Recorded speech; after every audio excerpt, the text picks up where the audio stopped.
hours from the first presidential debate for the race for the White House. And this is going to be a historic one, marking the first in U.S. history between a sitting president and a former president.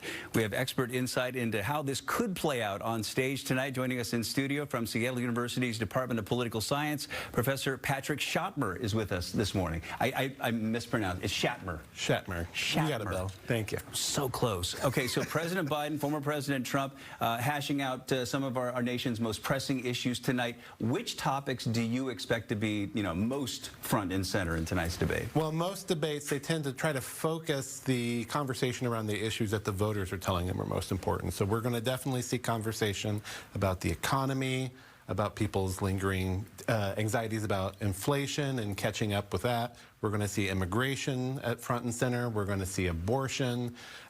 Israel and Palestine is going to be an issue. Russia and Ukraine is definitely going to be coming up.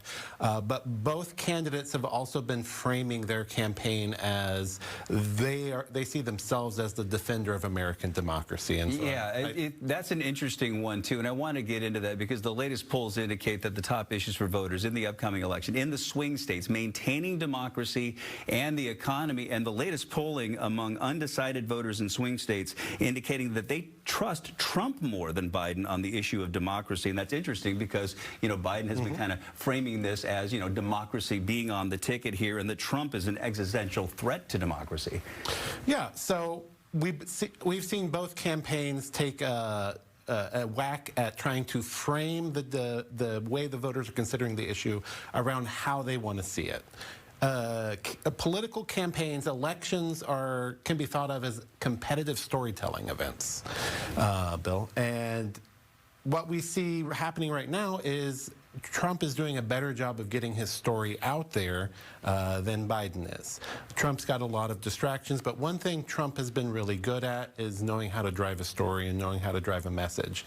And framing his legal travails as a threat on democracy has been one way that he's been able to undermine some of the threat that these criminal convictions could pose to his campaign and turn it against Biden. Okay, so Biden has been locked down in debate prep for a week. Trump has been out on the campaign trail. So what does an ideal performance look like for each of the candidates? Well, both of them have to ultimately try to push back against the worst parts of how the public perceive them. So Biden needs to really focus on showing energy and vitality to push back against that concern that he's too old, he's lost too many steps, and that he's not up to the job anymore. And for Trump, while voters actually tend to agree with him on a number of issues, they don't like his personality. They think he's too abrasive, they think he's too rude, they think that he's too unpredictable, and so he's got to try to project a steadier hand than what he generally projects to the public. Right, and it's going to be interesting tonight. We're very early in the election cycle to have a presidential debate. I mean, heck, we haven't even had the conventions yet. And in tonight's debate, there will be no audience. The mics can be muted on the candidates. I understand once the candidate gives an answer, then their mic will be muted. So the interruptions that we saw in 2020 is probably not going to be an issue tonight. How much of an impact will this forum, the timing, and that setup be tonight? I would say that the debate tonight is probably both high stakes and low stakes. It's high stakes because it's one of the few times you're going to have a large chunk of the American population tuning in.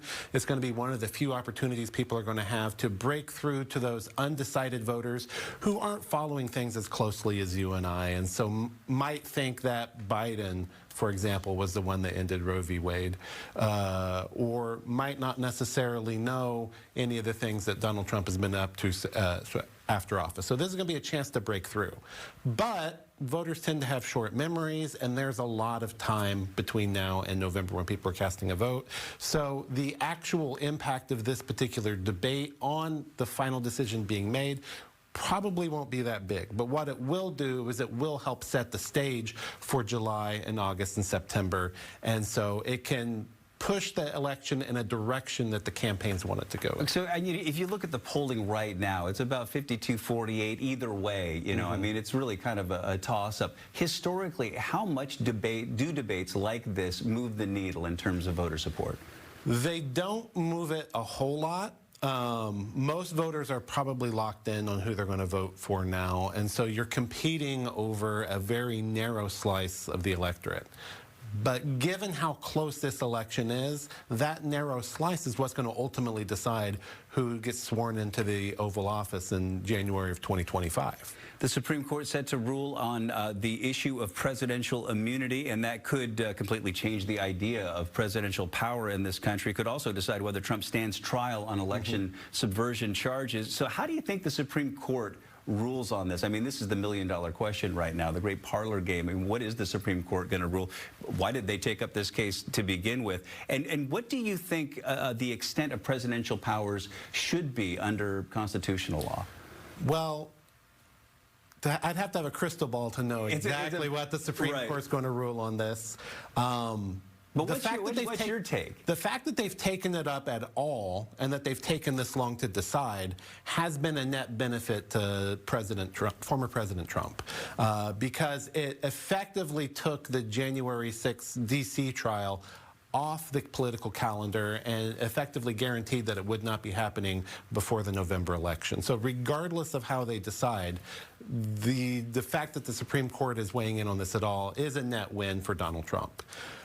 As far as presidential power overall, when the framers put the Constitution together, they did not envision a presidency as strong as the one we have today. They always saw Congress as the central actor.